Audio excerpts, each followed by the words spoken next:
Ever since I changed the fuel filter on this car, it has wept. It was real bad in the beginning. It was weepy, leaving a stain under the car sometimes, causing the check engine light to go off because of the leak, because you know those systems are pressurized. So I got my friends at right here, FCP Euro. They've got a great. So let's see. So I got a new ring because I didn't use BMW right there on it. We're talking about the devil to get off and on, but hopefully that won't be so bad. So got a new ring. I got a new O-ring that looks about the same as the one that I put on, but I'm not sure that it was a BMW part from that fuel filter. I thought it was. So, but here's the big daddy right here. Ooh, bro, say. Boy, that thing's heavy too. I'm kind of surprised by that. So, anyway, we're going to be taking her out today. Say, that thing's heavy. We're going to be taking her out today to check on the clonk stuff. So let's see what this is like. Let's just put that up there, or in the box, fine. So let's get the label off. Label. And just sort of see how this fits. I get it now.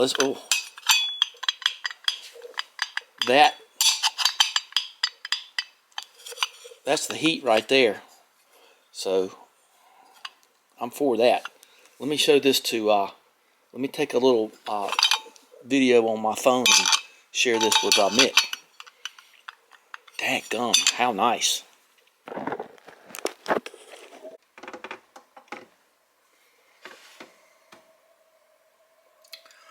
So how much this thing weighs? 22.1 ounce. Let's just go to different modes. 1.6 pounds. Dang. Or 1.38 pounds, sorry. 627 grams. Okay. So, 1 pound 6.1. I get it. Okay.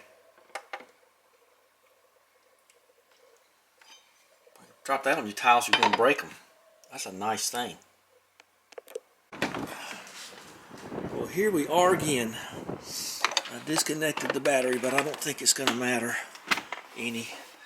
Once again, we're back to this. So there's the original O-ring, and I'm getting ready to go in, and let's see let me make sure everything is off. Okay, yeah. So always take the earthing strap off the battery before you do anything with fuel. Let's see how wet this is under here. I bet it is. Okay, so the 4 bolts are 10 millimeters. Make a note that that little arrow right there points toward the front of the car. And there's a gasket there. Now you can see that this is misaligned. When I tapped it on more and more, this is supposed to be point toward the back of the car. And I smell fuel, but I don't see any down in here. Sure smell it though. So when you fill it up, it leaks. So almost without fail. So let's get this going. So there's new metal ring, O-ring, seal glide tool ready. I'm all set.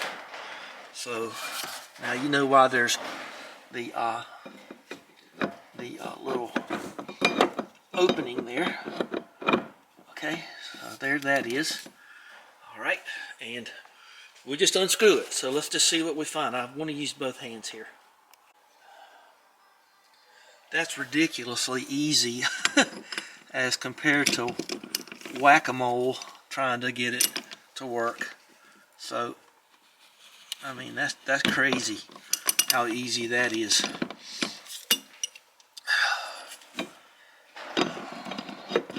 I don't see any gas coming out of it. It's got a fair amount of gas in it, which is not the optimal, but I got to check engine light because of this, and I got an inspection coming up soon, so I want to get this done. So once it goes on there, you really feel good about it, but it does take a little getting used to it. So okay, so there is special tool doing that. Okay, I am amazed. Okay.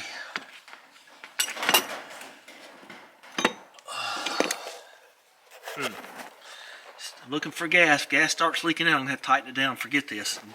Drive around some. Go to the store or something. Have that off. Okay. Let's take a look at it, because yeah, you can tell where I had to wham on it. Okay, so let's go put this over here. Have this extra table known as mixed air compressor. So let's not confuse up any parts here. You just press in on the sides of this thing, and then you can tie it back right here and be out of your way. So I've been checking the throw of the float, and I think the only thing is just that it was cocked the wrong way. Luckily, when I first did this job, of course I started filming before I took anything apart, and I think that's all it is. I think it was just cocked about 10 degrees off clockwise. We'll find out soon enough. I wish I'd have remembered to move this seat up before I did all this. I guess I'd get my foot back there maybe. I found out what it was happening here, gang. There's a tab. You can see it right there. You can see where it goes. It was not there. It slipped on me, because there's another tab right there that matches with the tab on this. I'll show you in a minute. So this ring slipped. So you got to kind of just torque it around till you get that tab and make sure she don't slip out on you. So I guess a wanging on it with looks pretty clean down in there, don't it? With a hammer, it ain't the way to do it. Just buy the flipping tool. Okay, so I'm going to get the Seal Glide and put the new ring on it anyway, since I got it. The new rubber O-ring, and we'll get it going. She snapped right into place. And this might explain why I had sort of a devil of a time. Wonder why they don't sell the new plastic ring. I guess you don't have that kind of problem. Let me look at it. So the other thing you might want to note, here's the start of it right here, like almost at 9 o'clock. Because if you look at this ring, you'll see that it's, it's like just like a jar, just like the lid on a jar. So my guess would be, you start it, right there at the one closest to the rim. So okay, well let's put this on there. Got an idea. Let's go grab some Q-tips and clean up around where the ring seats. Let's do that. I got some over here. You gotta like a guy who has a shop where he knows where the Q-tips are. They're right there. I see them. Well, this answers so many questions. So do this with care with your Q-tip here. And well, not too bad. Bad enough for me to worry about it. Okay, let's see if I can get in there. Okay. There's some kind of white matter there. Okay. So let's put the O-ring in now. Now I've learned so much that I didn't know. Now remember, on previous video I've already changed that fuel filter. Let me be the first to say that was 10 times easier. Once you know where those tabs are and the ring starts up easy. I was wondering why nobody mentioned why this was so hard. Because I just didn't know what I was doing. I thought, just fact. So we're going to just leave all this here, and here go click. Okay. You might be wondering, those are the Hall effect sensors for the convertible top. They've been permanently rendered non-compos mentis. So, all right. Well, I don't want to crank it because it's so cold, but we're going to call that. I'm going to give it maybe just one more little hit. We'll let it settle, and I'll give it a hit with the tool one more time. But you get those tabs lined up, and you know where it starts over here, and there's a little indentation on the ring that I just noticed there at the end. But you'll see it anyway. There's like a little groove on the side, and I actually just cranked it up by hand. It has not been more than 3 minutes since I started doing this. So anyway, see, it's a minute 14 here. I had it on there in just minutes.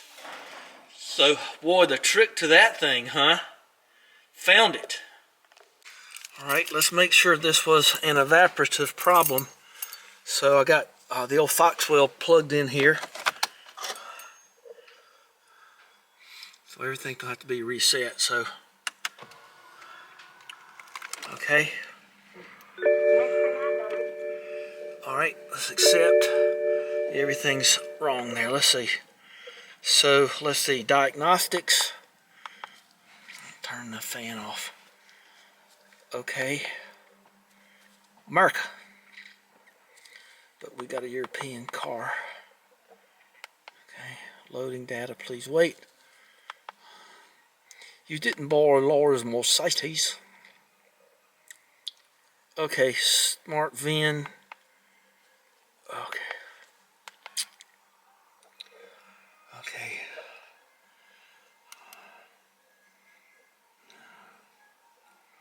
I'm just gonna let you hang with me here.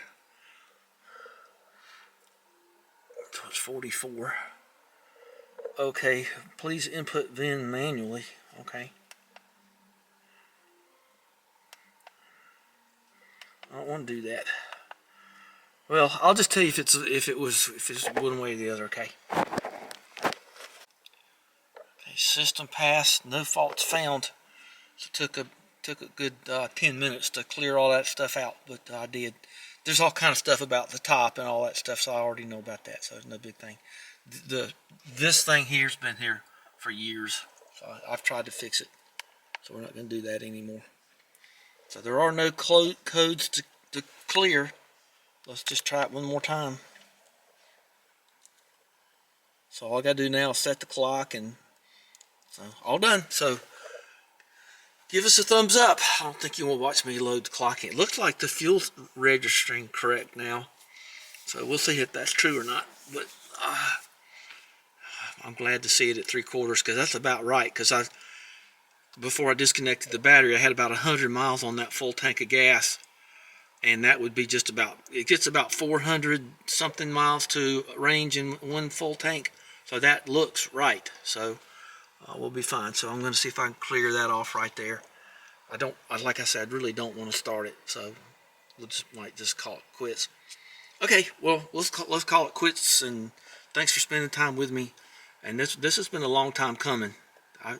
So I just plain didn't know about that the locking ring underneath the rim of the tank there. I didn't think that would move. Why would that move? But it sure did. So get the proper tool. I'm keeping this one because it'll do the other side. So if the fuel pump goes out, that tool will do the fuel pump too. So one side, the left side that you just saw me in, that's the filter. Then there's one behind on the right side, and that's where the pump is. So it seems like a tool worth having. So go to FCP or whatever it is.